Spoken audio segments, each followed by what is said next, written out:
nothing is ever explicitly clear in the Bible. That's the thing. It's like something like 90% is like, okay.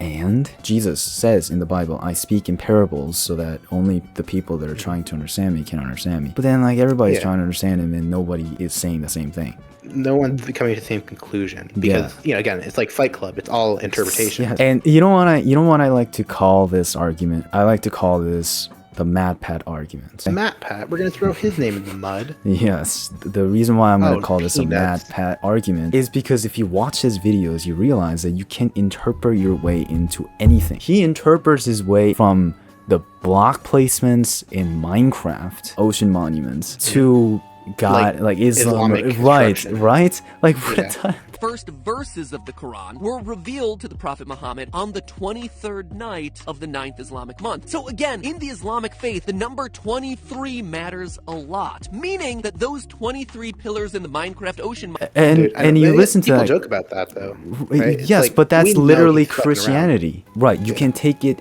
anywhere you want. And also, I would also say that that's the only way to do it. Because how else are you going to do it, right? How else are you going to interpret this, like, mess? But then if you believe that Minecraft was built by God from thousands of years ago, which may be true, who knows? If you attach that much of a moral significance to the book itself, then you are basically giving yourself an excuse to go ahead and interpret however you want. Yeah, like that's why Protestantism isn't the same as Catholicism, isn't the same as like Orthodoxy, isn't the same as evangelical, yada yada. I would actually say that the vast majority of Christians go into Christianity with a predetermined standard for morality. So when God commands the Israelites to murder babies, then there's he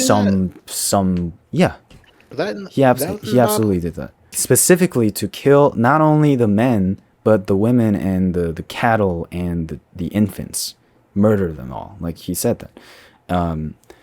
He's Palpatine? Maybe he's Palpatine, who knows?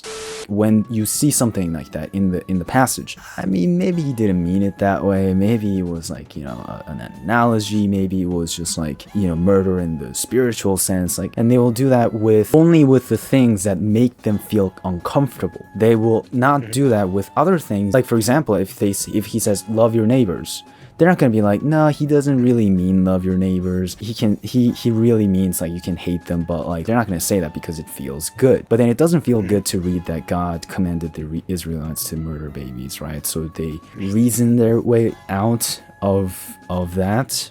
But then who's to say that God isn't like that? Who are you to judge God like that? It does create a weird wrinkle in this, where it's like love in general, at least true love, is taking the good with the bad, right? Yeah. Blind love and ignoring the bad parts of something isn't really love. Though true love would be saying, yeah, I love God. I get he made some, a couple whoopsies, like child murder in the past, but I still love him. But like then kind of the wrinkle of like, to admit that he has fault is to, deny that he is all good or like even all powerful to a degree. Yes. It's like a weird paradox almost.